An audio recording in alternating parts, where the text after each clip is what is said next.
bazary kely Tomasiny rotiky ny afo hatrany amin'ny 7 isanjato tsena 503 arivo may olona ray namonena. Komina Antananarivo renivohitra SMCAR iverina hiasa ny mpiasa tao aorian'ny fitokonana. Isan-taona fahadimy amin'ny valopolo WB Ankara Malaza mpiandry 370 andiany mampionina no natokana. Alatsinainy 3 aogositra 2024 faltafaraka amin'ny andray tonga kilasy tongavavy atao anatin'izao fotoana ny fampahalalam-baovao izao ampanajana sy ampitiavana no anasakanao naraka ny vaovao hatramin'ny farany. Makasika ny fiainam-pirenena avy hatrany itony fifampiresahana eo amin'ireo filoham-pirenena mirahalaala ny bahoaka teo aloha sy ny filoha ny fanavaozana araka ny tafa nataon'izy ireo tamin'ny mpanao gazety omaly tsy tonga ho azy ny fionana tany Ankara Malaza raha ny fanazavana fa ho tombotsoan'ny firenena. Tatim-baovaony Germaine Omenjanary eo amin'ny indrindran-tsariny Mateo Pressy. Tsy fahazarana fotsiny ny fandehanana aty amin'ny WB Ankara Malaza fa vokatry ny finoana ao anaty ary fanamafisam-pihavanana amin'Andriamanitra hoy ny filoha Ravalomanana. Ny farisehen-dahatra amin'ny fitantanany ka anamafisana ny fisaorana azy amin'ny zavatra rehetra miseho no tena zava-dehibe hoy ihany ny filoha Marika Ravalomanana. Isaotran'Andriamanitra ary ideraja no ny famezampahasoavana amin'ny antsika fahasalamana ny fahazana mifankatia sy mifanerintena sy ny havana zava-dehibe zany zay ny atongavana ity zay ny atongavana ity faharoa manarakarak' zany efa mahazatranay mankatia tsy fahazatana fotsiny koa mankatia Ankara Malaza fa mifinoana ao anatinay natsika zany ao anaty dia zay no mahatonga anay hoe sabatra roatra samby sika mbola tapazao fankalazana ny jobily fa 5 taona ny Ankara Malaza zay. Tsy tonga ho azy ny fiarahanay 3 amin'ny rahalahy eto Ankara Malaza hoy kosa ny filoha teo aloha Era Jonar Mampianina. Tokana ihany ny tanjona iraisany dia ny fanankinana ny firenena amin'Andriamanitra. Zany hoe zanaka Ankara Malaza dia rariny loatra misy fotoana elaela tsy teto an-tanindrazana dia tsy mankaty fa eto an-tanindrazana dia veriko tena hoe tolotsy manokana mihitsiny ny azahoako mandeha mankaty Ankara Malaza vavaka manovo zay ataoko hoe heritanjaka amin'ny finoana zay entina amin'ny fiainana andavanandro ary indrindra tsy afaka misaraka amin'izay ny fanompoana firenena ka dia zany mahafaly ato afaraka eto zay 3 amin'ny rahalahy miresaka amin'ny président eto ary tokana ihany resahana firenena zay zava-dehibe indrindra maha-kristiana. Ito ny fionana efa nataon'izy 3 amin'ny rahalahy ireto tao Antananarivo ny alohany ho aty Ankara Malaza izao hoy kosa ny filohan'ny fanavaozana ho tombotsoan'ny firenena izany satria samy kristianina raha teo. Aino nakanisako aty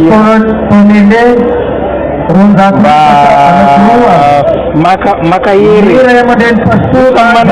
makahery ny olaretany aty fakakohery aty Ankara Malaza zay ny raha ihany dia tafaraka amin'izy ny rahalahy moa fionana tany Antananarivo fionana zay taoriny fotoam-bavaka dia nisy ny fiarahana izy 3 amin'ny rahalahy nakasary manokana teto amin'ny fiangonana Ankara Malaza. Fa ny farana omaly ny isan-keritaona sady fankalazana ny 520 taona ny WB Ankara Malaza. Ankoatra ireo mpizaika sy ireo mpiandry natokana nandritra ny fotoana dia olo manakaza maro sivily sy miaramila no niatrika ny fotoam-bavaka ka isan'ireo ny filoha teo aloha Ravalomanana Marika ny Antsiprianjay. Izao Jehova no mpamonjy anao ary ilay mpanavitra anao Isaia 7:20 andiny ny 420 no teny faneva ho fankalazana ny 520 taona ny joro ny WB Ankara Malaza. WB fahatelo miray amin'ny fiangonana Luterana Malagasy miorina ato amin'ny synodam-paritany Manakara manana fileovana miisa 30. Teny faneva mirakitra afatra 3 lehibe ho an'ny mpizaika ka novelabelary ny filohan'ny fiangonana Luterana Malagasy Dr Pastora Rakotozavideny. Rehefa marahatra ny fiainan'ny olona firifiry amintsika moa no efa niteny an'izany rehefa mandalo fizahan-toetra sy zavatsarotra efa nafoy Andriamanitra rehefa kivy na marary na misy olana amin'ny fiainana efa dinin'Andriamanitra rehefa tsy mahita azy aiza zy Andriamanitra ivavahana rehefa tsy mahita valiny zavatra anankiray tadiavintsika isika mametra fanontaniana amin'Andriamanitra rehefa kivy amin'ny fanompoana to mahareraka izy zany to mahatsiaro ny olona fa tsy miraharaha azy tsony Andriamanitra fa mamaly anao ny tompo amin'ity maraina itika amin'ny teny hoe za Jehova ny mpamondry anao ary ilay masony Jakoba no mpanafitra anao. Andriamanitra ry havana dia miteny teny fampiononana ho an'ny vahoaka zay voan'izany ratrapolaliny zany ka hitenenany amin'ity maraina ity za Jehova ny mpamondry anao ary ilay maherin'ny Jakoba no mpanafitra anao. Raha isika ry havana ny mamaky ny tantaran'ny fahababona tany Babilôna dia mora amintsika ny mety milaza na mahita ny zavatra nitranga tamin'izany fotoana izany. Fa ho an'ireo babo kosa tena resy izy ao anatin'izany fahababona zany satria tsy faresena ara-tafika fotsiny zany fa tena faharavany fiainana ray manontolo. Ary ny tena mampalahelo aza dia tsy ny Babilônianina ihany nanao an'izany fa ny samy babo ihany koa dia nanino ny fampitsara sy ny fampihinana anatiny, ny fampiapanga, ny fanometsiny, ny faneso ary laza hoe enao ane no nahatonga antsika ho babo aty e, no ny fahotanao ane no nahatonga antsika niaraka nakaty e, noho ny aminareo ny tsy ananantsika fanantenana ntsony. Rehefa lalina ny ratra ry havana dia matetika ny olona tsy miady amin'ny fahavalo ntsony fa maninona mifandramatra anatiny. Zany ny tandremantsika eto amin'ny tany sy ny firenena. Olo manakaja maro no tonga nifanotrona tamin'ny fitaom-pivavahana lehibe ho fisaorana an'Andriamanitra ka isan'azy fanasana tamin'izany ny filoha Marc Ravalomanana izay isan'ny angadina ananana tamin'ny fantarana ity toby izay manana ny tantarany ho feoan'ny fifohazam-panahy eto Madagasikara. Ankoatra ny filoha teo aloha Marc Ravalomanana dia teo ihany koa ny filoha teo aloha Rajaonary Mampianina ary ny filohan'ny fanavaozana ny Repoblika sy ny mpanolontsaina avo ny fitondrana fanavaozana. Ity farany izay nanamafy ny mahazava-dehibe ny fiomboanam-bavaka ho an'ny firenena. Raha ny fankatitsika malagasy tsy nanao an'izao ty firenena ty zay misaorako azy mirahalahy mba nanotrona ty miaraka makasary zay miresaka mitsikitsika. Raha mba manao ohatr'izao daholo ny mpanao politika eto Madagasikara miaraka miresaka isan'andro milamina ty Madagasikara ty.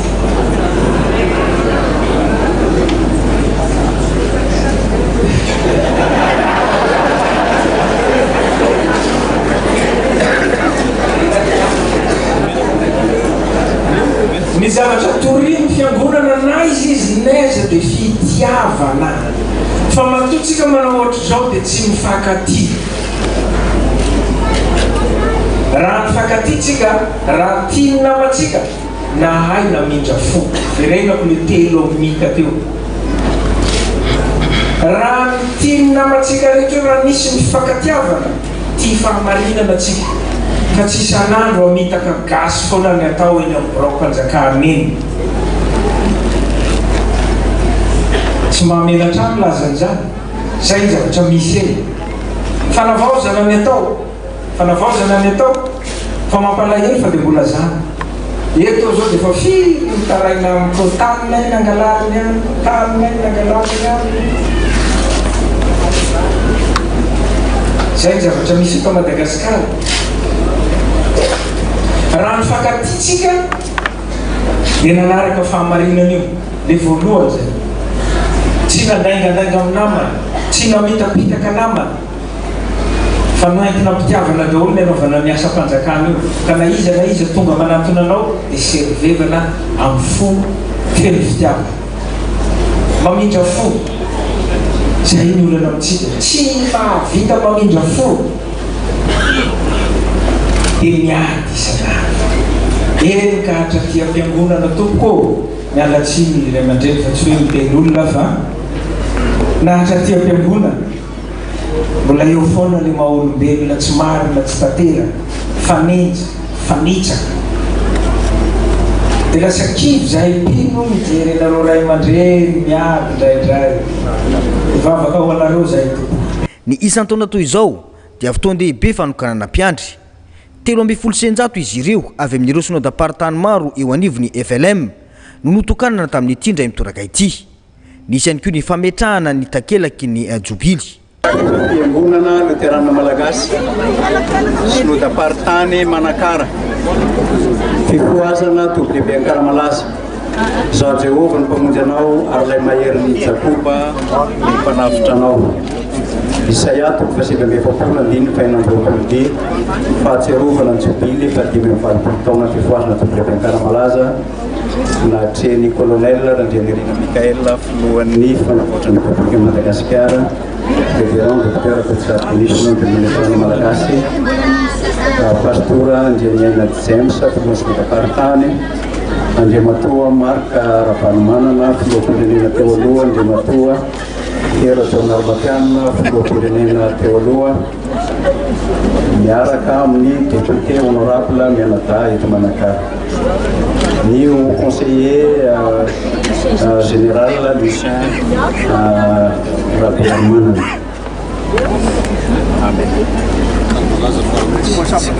Ankaramalaza faharoa Aogositra 2020. Misalotra ny anarana hoe mampionina ireto andian'ny mpiandry ny tokanana teto amin'ny WB Ankaramalaza ireto. Nisy ihany koa ny fanolorana fanomezana avy amin'ny fiangonana ho an'izy telo mirahalahy ray aman-dreny ny firenena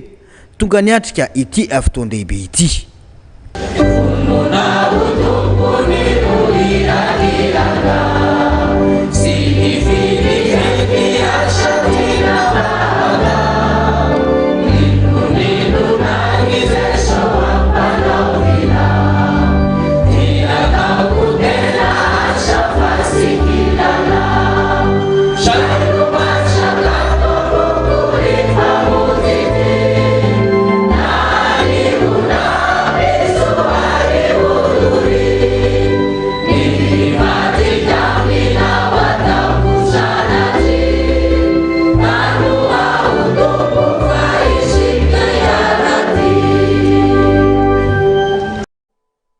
Ao anatin'ity riran-tsary manaraka ity kosa no amin'tinana amintsika ny fahatongavan'ny Flora Avalomanana Matrika atao amin'ny WB Ankaramalaza. Rindran-tsary lafian'ny hira ny WB eo anivony isany FLM. Paratsika ny makasika izay.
Fatahorin'ny fanatrian'ny Flora Valomanana marika ny fanompoam-pivavahana lehibe atao amin'ny toby lehibe Ankara Malaza dia nizany fomba fiainan'ny olona ny teny Andranomasiny Manakara ny tenany ny maraina teo ny fampiresaka tamin'ireo mponina sendra azy nandritra izany tamin'izany no nilazany fa azo atao ny manova ho amin'ny tsara kokoa ny tanàna sy ny fiainana ao Manakara. Anatoerana Germaine Mejanary, Mathieu Prince. Nosafidiny filoha Marikara Valomanana ny oety amoron'ny ranomasiny Manakara ny jery sy nandinika ny zavanisy sy ny fomba fiainan'ny olona manamorona ny ranomasina ny tenany. Ho an'ity raim-pianakaviana ity dia asa fivelomany ny fanamboarana ireo azo hitonona masikita rehefa hariva ny andro. Masikita zato amin'ireo 20 ataony isan'andro no lafony eto amoron'ny ranomasiny Manakara ary amidiny 500 tsirairay izany. Azo atao tsara ny manova ho amin'ny tsara kokoa ny Manakara sy ny arena ananany hoy ny filoha Marikara Valomanana. Ankoatra ny Manakara renivohitra isan'ireo tanàna notsidian'ny filoha Marikara Valomanana ihany koa ny komin'ny Marivary, tanàna lalovana raha azo any fanadina.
Isan'ny fototry ny famahana olana sy ny fanovana ho an'ny tsaratsara kokoa ny fijerena ifotony zavamisy sy ny fianona ny vahoaka.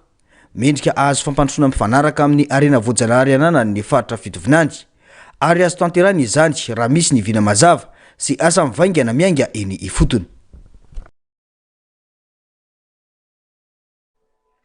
Izay no mahakasiky ny falafombavao hafa kosa indray. Faneho-kevitra sy ady hevitra diso ny fivoizana ny hoe laïcité de l'État amin'izao fotoana izao hoy ny pastora Rabarimanana Hery Mandimby. Tsy midika hoe tsy tokony hivavaka ny mpitondra fanjakana rehefa mipetraka ny laïcité de l'État hoy ny fanazavana. Mitaky mpitondra matahotra an'Andriamanitra ny firenena hoy ny faneho-kevitra eo amin'ny fandraisam-peo ny Narcisse Karazafy, sary sy ridran-tsary ny mbola afa-tsara.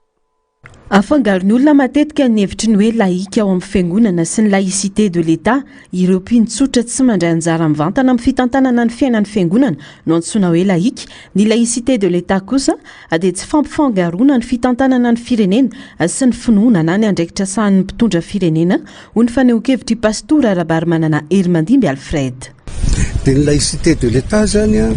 heveren'ny olona fa ho tahaka izany koa ka ny mpitondra fanjakana rehetra aoka tsy resaka fiangonana. Zava-misy nefa dia tsy maintsy fantaritsika ny tantara fa nanomboka tany amin'ny fambaboana ny fanjakana tao Roma, tao Vatican ka ny fanjakana ny nambabo azy. Dia fantaritsika koa ny tantara fa ny révolution frantsay any ka anisan'ny antony ny hoe ny raha raha-mpiangonana aleo hijanona any fa tsy akasikasika ny raha raha-mpanjakana. Ny tantara manko no nilaza fa ny mpitondra fivavahana no mpitondra fanjakana tamin'izany fotoana izany. Ampirisihina ary ny olona hivavaka. Ny mivavaka ny dia izao hoe matahotra an'Andriamanitra. Fa ny fandrosoan'ny firenena anankiray dia ny fahatahoran'ny mpitondra sy ny vahoaka an'Andriamanitra. Ka raha izaho manokana ny anontanianao dia tsotra be ny valiteniko ampirisiho hivavaka atahotra an'Andriamanitra ny mpitondra rehetra. na eo aza ny laïcité de l'État anisan'ny kolotsaina sy ny soatoavina malagasy ny fivavahana firenena mino sy ny vavaka i Madagasikara ka tokony tsy ampisy adevitra be loatra izany fodikevitra izany. Tokony ampirisihana hivavaka aza ny olom-pirenena rehetra satria maneho ny fahatahorana an'Andriamanitra ny fivavahana. La religion c'est l'opium du peuple. Io dia fandremetsainy ataon'ny mpitantana fiangonana ka ahoana moa zava-misy ankehitriny malagasy tsika zany no miresaka zao. Na tiatsika na tsy tiatsika ny vavaka ny malagasy hatramin'ny malagasy azy. Jero tsara reny kolotsaina entiny oabolana sy sary fitenenana malagasy reny fa misy Andriamanitra foana ao. Asan'ny loasa mangina ny jerena Andriamanitra tsy andry ny havana zany hoe ny vavaka tamin'Andriamanitra ny malagasy. Tsika tsy miteny eto hoe Andriamanitra iza, Andriamanitra manahoana fa hoe Andriamanitra nanana ny Andriamanitra mivavahany malagasy. Raha fitiniko zany ny fanontaniana dia izao kolotsaina any anatin'ny fofanahy sainy malagasy ny mivavaka ka nampitondra firenena izy nampitondra fanjakana izy tsisy mahadiso an'izany aminay satria mivavaka izy. Ny mpanao politika no tena mitarika adevitra diso mikasika ny laïcité de l'État raha ny fanamariana kanefa tsy tokony ampisaraka ny fiarahamonina zany satria mivavaka ny ankamaroany malagasy.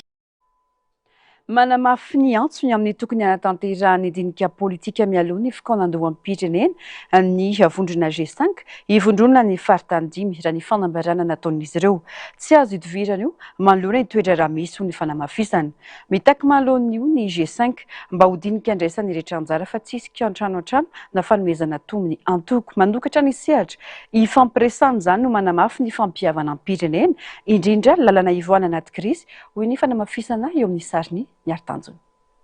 Efa tafiditra amin'ny fanomboana ny dinika politika ny fionana teo amin'ireo filoha teo aloha raha valomanana marika sy Rajaonarimampianina Hery sy ny filoham-panjakana ny kolonely Riandrianirina Mikael. Mbola ito ny fifampiresana eo amin'ny telo-tonta hiara hijery ny fomba hitondrana ny dinika politika raha no mafisy ny filoham-panjakana. Mahavelom-boly ny fanapa-kevitra ny rosona amin'ny dinika io ny G5 izay efa mivonona hiatrika izany amin'izao fotoana izao. Mitaky fandraisana anjarany rehetra izany no ny fanamafisana mba tsy ho voafetra amin'ny ankolafo politika sasany fotsiny na isika antranatrano. Mila ny force vive jiabiaby tsy akanavaka mbo tafiditra agnatin'izay dinika zay fa tsy misy hoe kantranoantrano na hoe misy zanazanaka misy ohatrotro zao un parti politique. Maro moa ny zavatra efa mandalindalo egny efa miforona aty ary amin'ny signature-ny accord politique hoy zao hoe fa kanefa ndraiky isoragna ndray mandeha izy ho za mba ho tonga saigny ampahendrena mikaiky ary miantso ny parti politique na ny société civile ny force vive jiaby eran'ny Madagasikara ahafahana zegny mba mandamigny ny mamaha ndray toroka aty zegny ny solution de crise. Manokatra ny sehatra ifampiresana ny dinika no manamafy ny fampihavana am-pirenena indrindra ny lalana ivoana anaty krizy miverimberina eto amin'ny firenena ho ny fanamafisana. Tsy tokony andrasana ela ny fanatanterahana zany ary tokony atao mialoha ny fikaonandoam-pirenena ho ny fanamafisana. Maniry ny andray anjara anatin'izany G5 ho izy ireo. Ny dialogue inclusive tokotro alefa alohan'ny concertation afahana zegny mitaky ny isiany fipoirany accord politique arakaraka zay zava-misy io. Fa zay aloha de G5 aloha de pour 100% le dialogue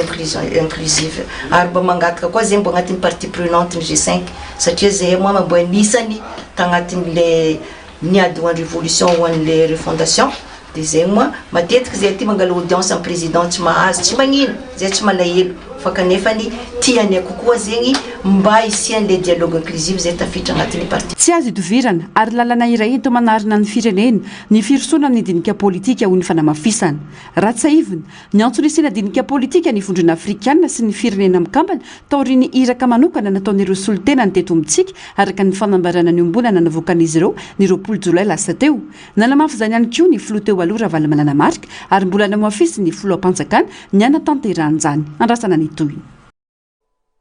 Mijany eo amin'izay vaovao izay tokony aripetraka ikondo ireo mpanao politika hitady vahaolana iombonana ho an'ny firenena ho ny faneho-kevitry ny mpanao politika Diorlan Retonianina. Tsy misy maharatsy ny fanatanterahana dinika nasionaly satria vahaolana ilain'ny samy malagasy izany. na izany aza ilaina ny mametraka mazava ny fototra sy ny fomba hanatanterahana azy mba hahazoana vokatra tena mahomby fanadihadiana nataony Narcisse Karazafy sy mbola hava-tsara. Mila mametraka fototra mazava sy ombonana amelohan'ny dinika nasionaly mba hahafantarana ny tanjona sy ny fomba hitondrana izany isy ny vahaolana maharitra sy ny fampandrosoana ny firenena hoy ny fanehoan-kevitra na dinika politika na fikoanandoham-pirenena no atao dia ho zava-pony zany raha tsy misy ny fanovana toe-tsaina. Azotra nahoana no iaingatsika ahafahantsika zany manatanteraka antsakany sy andavany an'izay dinika nasionaly zay. Io zany tsy hoe ailika any amin'ny tompona andraikitra zay misy eto amin'ny firenena dia tsy iza zany fa ny fanavaozana fa kosa ahoana fomba zany ahafahany ny tsirairay miara-misalahy ao anatin'izay dinika nasionaly zay. Tolo-tanana no ataony tompona andraikitra sy ny fanavaozana ao anatin'izay dinika nasionaly zay fa ny partie prenante dia isika no miaraka ny ataoko hoe mikaondoha ao anatin'izay mba tena hikatsahana vahaolana tena hoe mitondra makany amin'izay fampanosoana zay zany. Tsy ampy ny adi-hevitra momba ny rafitra politika na fanjakana federaly na fanjakana tokana na état unitaire raha tsy miova ny fomba fisainan'ireo mpisehatra politika sy ny malagasy rehetra ho ihany ny fanehoan-kevitra nambarany fa dingana iray makany amin'ny fifampidiniana ny fikoanandohan'ireo tanora nataony herinandro lasa teo toy izany koa ny fihaonana tamin'ireo filoha teo aloha mirahalahy sy ny filohan'ny fanavaozana. Fa ninona dinika nasionaly na fikaonandoham-pirenena ataotsika eto amin'ny firenena ity zany dia raha tsy ny toe-traina aloha no miova voalohany dia zava-pona zany rehetrarehetra zany. Iny zao raha tsika fa nahita sy nahalala fa efa nivoaka ny fehi-kevitra ny fikaonandoham-pireneny tanora zany teny amin'ny CCI vato iny. Ny concertation nationale dia tsy midika zany fa iny no fehi-kevitra tapaka. Ny zavatra nydinina moa zany dia tsy inona fa resaka état unitaire sy état fédéral satria averiko foana fa io tsy hoe état unitaire na état fédéral ninona zany état zay lanitsika eo zany na état fédéral na état unitaire dia raha ohatra ka la état d'esprit tsy mipetraka tsara zany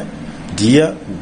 iodikodinety foana atsika atao anatin'ny firenena ity zany amin'izay fikatsahana an'izay fampanosoana Madagasikara zay. Andriantanana ny fikarakarana ny fikoanandoham-pirenena ny FFKM saingy tokony ho matotra sy voafaritra tsara aloha ny daty vao afaka mamoaka izany amin'ny fomba ofisialy ho hiatran'ny fanamariana. Eo amin'izay vaovaon'ny politika izay ihany ilaina ny fandraisan'ny tanora lesona sy ny fanarahamaso akaiky ny fizotry ny raharaham-pirenena. Ohatra tsara ny fifampiresana teo amin'ireo filoha teo aloha sy ny filohan'ny fanavaozana ho ny kafima satria afaka mitondra anjara biriky amin'ny fanarenana ny firenena izany. Tetsy ankilany tsikaritra ny fisiana mpanao politika tao ambadiky ny fikoanandohan'ny tanora ho ny fanamafisana. Narcisse Karazafy mbola hava-tsara hatrany. Voaresaka tanatin'ny fehi-kevitra ny fikoanandohan'ny tanora ireo olana lehibe sedran'ny malagasy sy ny firenena anisan'ireo teboka tena nisongadina ny tolo-kevitra momba ny fandravana ny anteny meram-pirenena sy ny seni izay heverin'ny mpandrindra nasionaly ny kafim fa mendrika hodiniana lalina satria manamafy ireo antso efa nataon'ny kafim sy ny otrikafo zany. Ny tena tiany eviana zany dia ny hoe ay misy miaino ihany zany ny hevitra na roso sy ny toanana hatramin'izay dia tena isorana ny tanora zany na ny hoe le fandravana ny seni ny fandravana ny anteny meram-pirenena satria miara-matsiaro tsika hoe tena nenjehana mafy mihitsy ny kafim nenjehana mafy ny otrikafo rehefa niresaka le hoe mila ravana le ampanjakana tsy mahomby satria tsy hevitra irery ange zany fa zavatra niraisana teny ankiantsy manamafy an'izay ny tanora androany dia oza hoe tena zava-dehibe zany le oza hoe zava-dehibe lay fahasahin'ny tanora ary arabaina fa itsika ihany koa izay ny mpisehatra politika ny mpiarakara ny fikoanandoham-pirenena amin'ny ankapobeny ozy hoe samy makalesona zany tsika ny mahazava-dehibe nilay fifampiresahana satria efa nanome ohatra koa zany no filohan'ny fanavaozana hoe nampiantso ro lay filoha ro lahy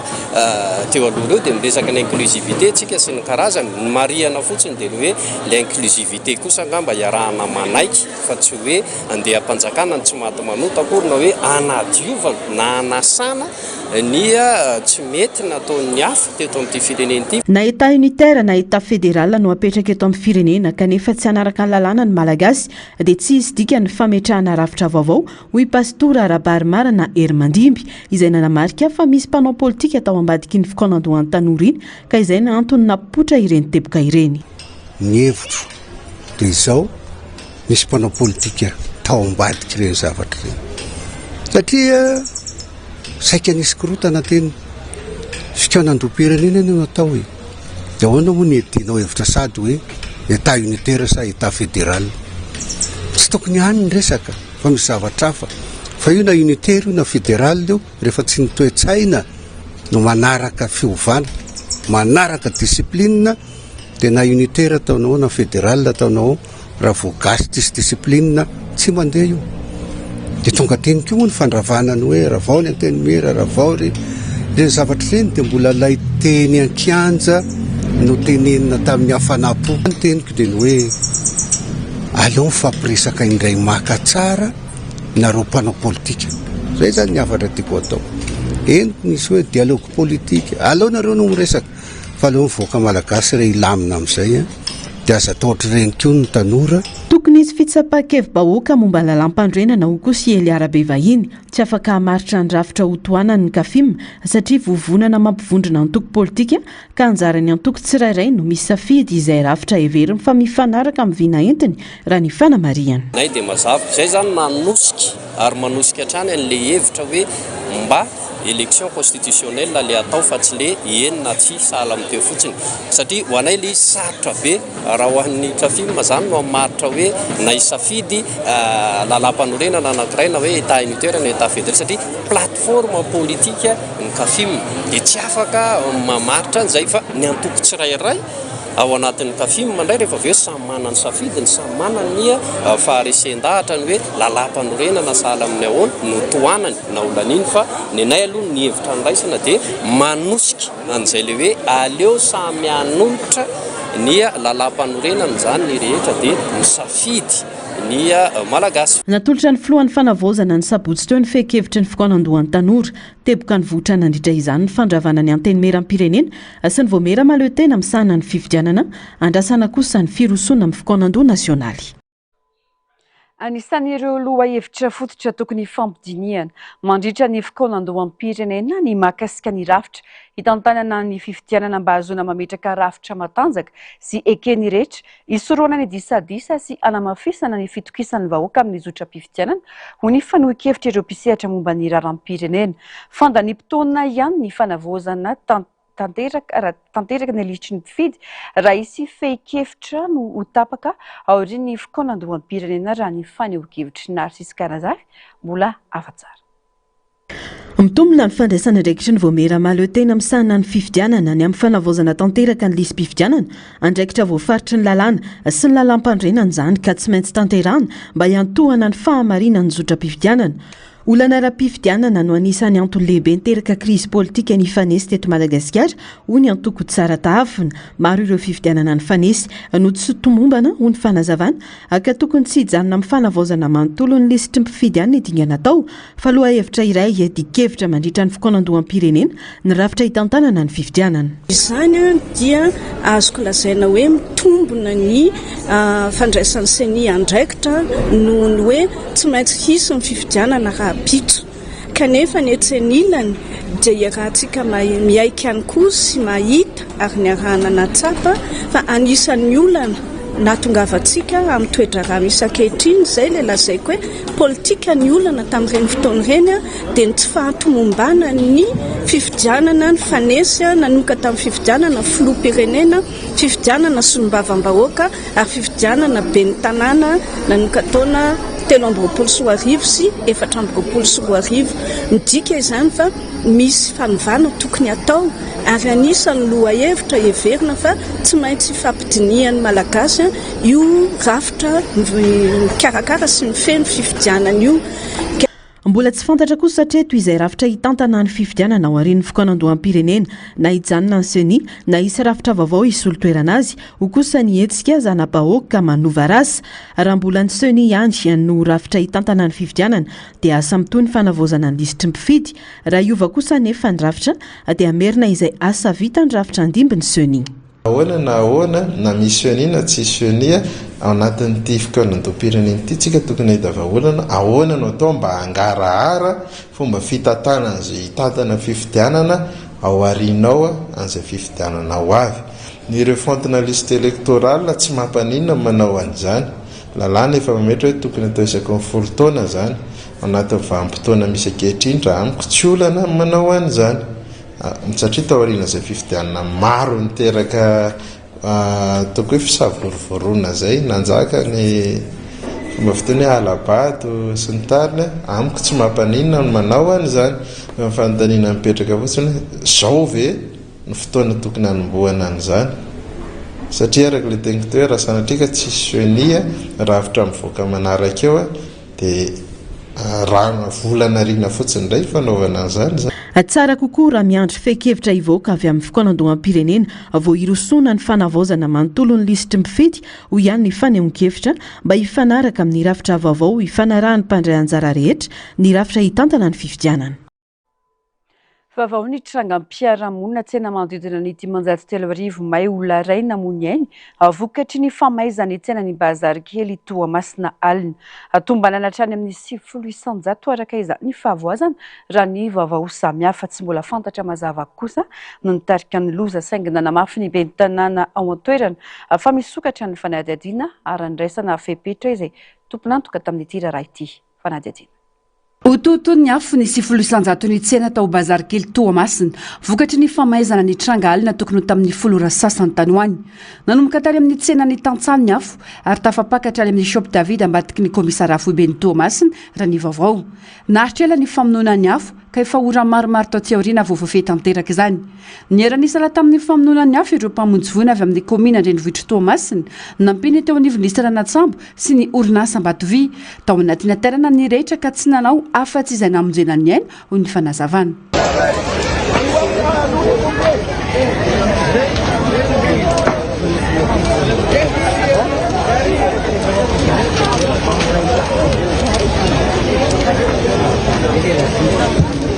Alle passarelle non serve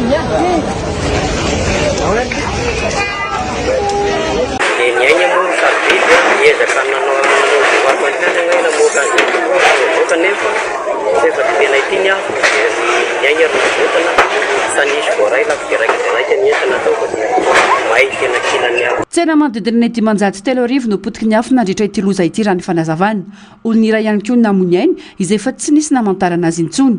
miantso vonjy ireo mpivarotra manoloana ny zavamisy eo ny mbola takaitrana avelan'ny rivo-dozageza ny faranteo eo ihany koa ny tsy fandripalemana miatra manainy kanefa mbola izao ravan'ny afo izao ihany koa ny fananana.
Anokatra fanadihadiana amin'ny antony teraka ny afo ka namainy tsena ny komina raha nambara ny ben'ny tanàna ny Toamasina tafapetraka eny anivon'ny mpitandro filaminana ihany koa ny plainte mahakasika ity raharaha ity ka namafisa ny ben'ny tanàna fa tsy ho afamaina izy tomponantoka tamin'izany.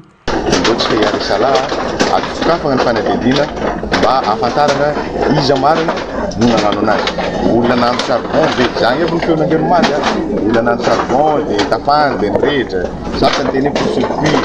sasany teny sabotage, maro be fa ny amantarana an'io dia apetraka antsika ny mpitandro filaminana ny plainte mikasika an'io ary tsy ambela ho afamaigna ary tsara hozonina hatramin'ny taranany mihitsy ny olona magnano ka tsy manjary manimba ny fiainan'ny fiarahamonina karan'izao. Mbola voatsara antsika nandalo cyclone dia zao tsika misedra raha ty mafy mety koa ka aminazy zany tegna hoe efa tsy rariny ary mendrika ho sazigna farany zay intitra ny olona magnano an'izao. Hatramin'ny tolakandro teo samy nanangonangona izay sisa tsy maintsy simba tamin'ireo entana ireo mpivarotra.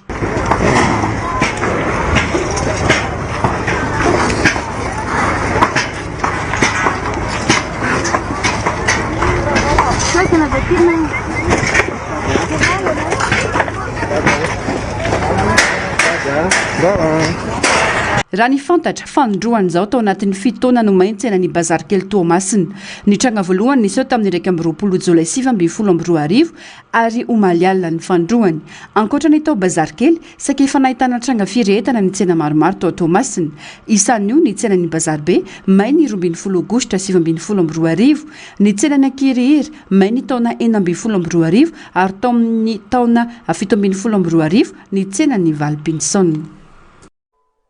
Ivezina eto Antananarivo isika tao anatin'ity fanadihadiana manaraka ity. Ivezina hiasa manomboka izao ireo mpiasan'ny komina Antananarivo renivohitra. Mivondrona anatin'ny sandika SMCAR atao ry ny hetsika fitakiana nataon'izy ireo nanomboka ny 20 Jolay lasa teo. Mitaky ny fisitrana ny tambony hofatrano 2 hetsy ariary. Tapaka izany nandritra ny fionana sy ny fivoriana nataon'ireo mpiasa tonga teny amin'ny lapandroany. Miandry ny fivoriam-be iarana amin'ny PDS izay ho tanterana amin'ny herinandro ity ny mpiasa raha ny fanazavana azona midinika sy mifampiresaka miaraka momba io fitakiana io. Fanadihadiana eo amin'ny ridran-tsariny miaro-tanjona.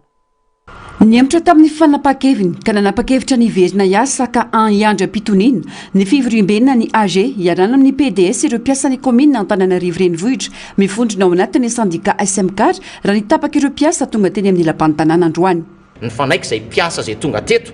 izay tsy tonga teto fa tany ampiasana tsy hidiranay fa izay tonga eto no manapaka hoe andao ary hiasa fa andao ary andrasantsika ilay hoe AG verina mamonjy ny asa zany dia any amin'ny AG indray mahita ny toyany. Efa nitenenina teo tamin'ny alalan'ny conseil technique izay raha nanidina ny teny teo no teny ho tongo PDS dia anao AG izay fa zay ny zavatra tapaka atao anatin'ny fivorianay. Raha tsy raika zany AG loza ho an'izay niviany fanafitoana anao zay fitenenina zay dia avy any amin'io zany zany ny fanafitoana nivoaka raha ohatra ka tsy raikitra ny AG zay tsy miteny tsy raikitra ny AG dikan'izay tokony manao agery zareo zay avery koa anao raha ifanaja ny mpiasa sy ny mpampiasa fifampiresahana ihany. Le tsy misy resaka ifanaovana aminay mahatonga ny mbola nanao an'le fitakiana mihetsika teo dia tapaka mpiasa androany fa hoe miandry AG zany. Na izany na tsy izany, mitory fitakiana ny indemnité de logement 2 hetsy ariary arak'izay efa voafaritra tanaty didi-panjakana ka efa tokony niatra kanefa tsy mbola tafiditra tamin'ny karama volana Jolay 2024 lasa teo. Fanaovana tsinotsinona ny mpiasa ny fandikana io didi-panjakana io hoy ihany ny fanazavana ka namafisan'izy ireo ny fangatahana. Le izy raha misy décret zao mivoaka mikasika ny IRSA le miala ao anatin'ny karaman'ny mpiasa dia iny rehefa miteny ny fanjakana rehefa maoka an'iny miatra ty manomboka zao dia tsisy fangatahan'andro iny tsy nampiarina tamin'ity volana ity fa tonga dia miatra dia dikan'izay ny anay mpiasan'ny commune dia zao niatra volana Jolay le izy dia tsy maintsy mitomboka volana Jolay satria misy zoanay very rehefa tsy miatra tamin'ny volana Jolay io le izy zany hoe mbola hotakinay zany le volana Jolay zay tsy azonay teo satria didim-panjakana iny dia aloha ajaina sy arahana le didim-panjakana fa rehefa hoe rehefa izy ny terena anaraka didy mpanjakana dia izy ny tsy anaraka an'izay dikan'izay amin'ny volana Jolay zany ao anatin'ny hotakinay ao anatin'le izy zoanay feno iny tsy izay nametraka atombohy volana Jolay fa ny fitondra mpanjakana amin'ny alalana décret namoaka hoe volana Jolay izy mitomboka fandaminana zany tsy nazonay an'le izy volana Jolay zany antenanay fa ho azonay rehefa mivoaka io vola io. Tsy toy ny tamin'ny herinandro lasa teo fa vitsy tamin'ireo mpiasa no tonga teny amin'ny lapan'ny tanànandro hoany noho ny fitakiana ka nametrahan'ireo mpitarika fanontanianany amin'ny mety ho anton'izany. Na izany na tsy izany fanapa-kevitra ny raisan'ireo izay rehetra tonga teny an-toerana no ny raisiny io ka ampiarina andrasana ny toyiny. fa nivoaka tamin'ny fanginany manoloana ny fanagadrana sy fanenjehana azy honina notokotom-bola ny ben'ny tanàna Ambatomari na distrika ny Manandrina nandiso ny fampangana azy ny tena ny ary nanamafa alahelo toerana sy alakobika tsy tiako tare no misy ao an-toerana ka tonga hatramin'ny filazana diso tahaka izao nampakatra ny raharany amin'ny fitsarana ambony ity ben'ny tanàna ity manoloana ny raharaka eo am-piandrasana ny toyiny no iantsony ireo manampahefana rehetra hanao ny asa ampahamarinana ankoatra izay amiantsony tokony andiniana ny ny anteny meram-pirenena ny satamife ny asany ben'ny tanàna ihany koa ny tenany ka samy izaka ny vokany araka ny asa nataony avy ny rehetra fanadiadiana. Roa taona an-tranomaizina sazy miatra miampy onitra 20 tapitrisa ariary no sazy azony ben'ny tanàna ny komina ambanivohitra Ambatomari na distrika ny Manandrina faritra Morony Many rehefa noelo ny tendrom-pitsarana miady amin'ny kolikoly na ny paka ao Fianaratsoa ho nanao fanararo tampahefana sy nanodikondinimbola ny komina iadidina izay mitentina 9 sy 7 hetsy ariary ny 7 jolay lasa teo. Didiny paka ihany koa ny fanagiazana ny fananany mitovy sanda amin'ny 9 sy 7 hetsy ariary ho fanonerana izany. Raha ny fanazavany nampiasaina nanaovana seizy taratasy kely vola io izay efa tongany amin'ny poniny raha mbola tafajany eny amin'ny fokotany ireo sisa tavela. Nampakatra ny raharany amin'ny fitsarana ambony ity ben'ny tanàna ity ka eo am-piandrasana ny toy ny tenany amin'izao. Dia tao anatin'ny famoriana ny vahoaka io dia ny teny vahoaka hoe agnay anao taratasy amin'ny fandraisanay ny taratasy ketra izay nomena ty hoentina hatao profa hoentina eny amin'ny ivon'ny fitsarana ka nanao taratasy ireo vahoaka ireo nanao nanangona sonia fa naharay an'io taratasy ketra io zareo ary ny sisa tsavoazara dia mbola any président fokotany ka hoentina eny ivon'ny fitsarana miaraka amin'ny bordereau tany amin'ny contribution sy ny atao hoe validation nomeny contribution ahafahana manangona andreo hetra reo satria tsy maintsy mandalo agny ireo taratasy ketra reo eo amin'ny 2500 pièces ireo taratasy reo no natota tany. Misy ambadika politika ary alahelo toerana izao tranga izao raha ny fanamafisana. Ankoatra izay mitentina 20 tapitrisa ariary ny trosan'ny komina taloha nandraisan'ny toerana dia 20 tapitrisa ariary sisa tsy voaloha amin'izao fotoana izao no ny ezaka natao raha ny fanazavana. Miantso ny tokony andiniana eny anivon'ny anteny meram-pirenena ny sata amin'ny feny ben'ny tanàna ny tenany ka samy izaka ny vokany araka ny asa nataony avy ny rehetra rehefa navita fimpitoam-piasana. Tsy zaka ny vavoniny sasany ny olona miasa sy mandray andraikitra ka dia izao ny anaovana anay kanefa eto zahay dia mangataka mba ho tokony ho diniana eo anivon'ny anteny meram-pirenena ny mahakasika ny statut manokana amin'ny fehiny ben'ny tanàna omena immunité mba hiasa malalaka mba tsy hoenjikenjena ka vita ny mandat vita ny fimpitoam-piasana dia azo ampidirana inspection d'état dia izay nanao ratsy nanodikodina volam-bahoaka sy nihinam-bolam-bahoaka avy lao izy hikatra amin'izany avy lao izy hizaka ny asa ny ratsy nataony fa kosa eto ny zavatra tsy ekena indrindra dia ny fanapitena sy fanaovana intimidation sy ny ramatahora ny tanora sahy mandray andraikitra ohatran'izao. Eo am-piandrasana ny toy ny raharaha miantso ny fampanjakana ny fahamarinana momba ity raharaha mavoasaringotra azy ity ny ben'ny tanàna. Mino fa olo manam-pahendrena nanao ny tena rariny tokoa ary nanao fienianana zany mpitsara izany ka ny marina tokoa no hopitra fa aoka mba tsy jerevana hoe hanaovana misy olo patatra na ohatran'izany ka manao tsindry sinitsisa aoka tsy hanao an'izay fa aoka hanana amin'ny fahaleovan-tenanareo nareo ao anatin'izao zavatra izao. Raha tsy aivina tsy vao izao fefa nisedra olana ity ben'ny tanàna tsy miankina ity rehefa nanomboka nandry ny toerana ny tenany rehefa nolazaina fa nangalabato tao aorian'ny falana iny kanefa nivoaka mpandresy teny amin'ny fitsarana. Eritaona sy tapany izao no hitantana ny komina Ambatomarina maro ireo asa vita sy tanteraka raha ny fanazavana izay nifototra tamin'ny fiarinimponina izay tantsaha avokoa ny 5 isanjato mandrafitra ny komina. Lafimbavao afa tanteraka kosa indray miroborobo eto Madagasikara ary mivelatra misy atra maro lafy ny asa tanana isan'ireo ny taovolo afaka mamorona azy izany saingy mila omendanja ny fahaiza-manao ny mpisehatra ho ny fanazavana na izany na tsy izany abetsaka ireo manan-talenta kanefa tsy voatrandraka araka ny tokony ho izy ka ilanina fanohanana amin'ny lafiny maro. Ankoatra ireo zava-dehibe ary tsy maintsy apetraka kosa ny fahaiza-manao amin'ny alalan'ny fanarana fiofanana sy ny sisa. Fanadiadiana eo amin'ny riran-tsariny tahiriny ana. Ny mpanao asa tanana rehetra misedra olana goavana ireo mpisehatra amin'ny taovolo eto amintsika. Eo ny tsy fampiny fanohanana fa mampitaraina ireo mpisehatra ihany koa ny famarotana sy ny fiakarana ny vidiny akora sy ny vokatra ampiasaina izay tsy maintsy mandalo sivana ho an'ireo matianina ka tsy maintsy manafatra izany any ivelany. Le produit mihitsy noho zany mila tsy maintsy atao test tsirairay iny zany tena sarotra be satria ny vidin'ny shampoing ray fotsiny 130 000 ariary raha ny varotanay azy dia raha ohatra hoe nefa izy mila shampoing anankitelo nefa ny ao anatin'ny ligne ny Lakme shampoing efa ho 10 na 10 isany ngambany raha ny karazany zany donc raha telo indimy fola efa ohatrina shampoing fotsiny zay mbola misy masque mbola misy conditionnaire mbola misy sérum dia somary sarosarotra kely maro ireo manampahaizana manokana sy mananatra kefa amin'ny fikarakarana ny volo mahavita zavatra izy ireo saingy tsy misy rafitra matanjaka miaro na manohana azy ireo amin'ny lafiny maro ka tokony ho jerena hoy ny fanazavana tena betsaka manan-talenta eto tsy nandalo formation be loatra fa tena manan-talenta be mihitsy ny gasy ampiana kotiposy kely azo atao ary afaka mamorona asa ny setry ny taovolony fahamafisana saingy mila omendanja ny fahaiza manao asa tanana tanteraka ny asa fanaovana ary zay fahaiza manao zay no mila ometsika lanja mba hisiny fambolana seto Madagasikara azo atao tsara ny manana tanjona ary azo atao mitonga amin'izany tanjona izany na dia tsy voatery rango izany fahefa-lehibe na tsy voatery anananao aza diplôma rehetrarehetra anana maizy azy ny mpanao asa tanana ary mendrika fotoana na eo aza izany rehetra izany mitaky fahaiza manao ny taovolo misy ireo toeram-panofanana manokana amin'izany izay manana tanjona anofan'olona hisehatra avy hatrany amin'ny asa fa indrindra afaka hitantana ny orinasa manokana avy eo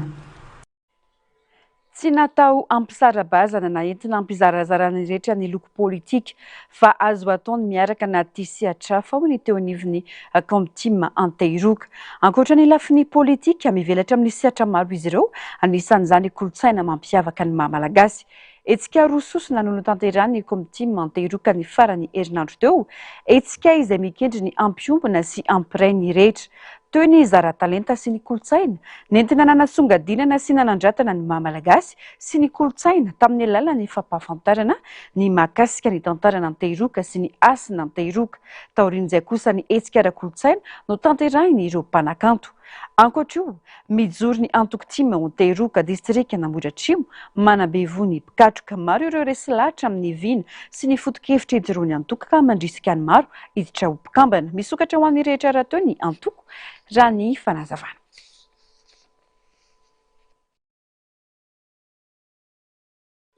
maresaka avy any ivelany teraka resabe ny fifindramona ankeriny nataon'ireo teratany marokany natao Espagne olona tsy latsaky ny roa amby 70 no namony any vokatry ny fiampitana ranomasina tamin'ny alalan'ny filomanosana sy ny fampiasana lakana mitohy hatrany kosa ny fisafona sy ny fisamborana ary fandroany mpitandro ny filaminana ireo mpifindramona tsy ara-dalàna ireo manoloana izao safotofoto ao an-toerana izao fanampanazavana tsy latsaky ny roa amby 70 ireo maty andrany vokatry ny fiampitana ireo mpifindramona marokanina ankeriny ny ranomasina ny azon'ny Ceuta sy ny tanànan'ny Finidek ao Espagne efa naverina any Maroka ny akamaroan'ireo olona eninalina ny ampitan'ny sistany tamin'ny fomba tsy ara-dalàna raha ny filazan'ny Madrid nahatratra 30 kosa ireo ny aram-boina ary ampolony maro no tsy hita popoka raha nitatitry ny fikambanana marokanina momba ny zon'olombelona AMDS itsy andaniny mbola tsy nanao fanambarana na nandray fepetra momba izao fahatongavana mpifindramona marobe tampoka izao no manam-pahefana marokanina sokajiny gouvernemanta mizaka tena ao Ceuta ho tranga ratsy indrindra any an-toerana momba ny fifindramona izao zava-misy izao tsy aivina fa anisan'ny anton'izao fifindramona fa ho be tato anatin'ny andro vitsy izao ny fanapahan-kevitry ny fitsarana tampony ao Espagne mandrara ny fandroana avy hatrany ireo mpifindramona tonga an-dranomasina mbola mitohy ny fisafona sy ny fisamborana ary ny fandroana ataon'ireo mpitandro filaminana manoloana izao safotofoto any an-toerana izao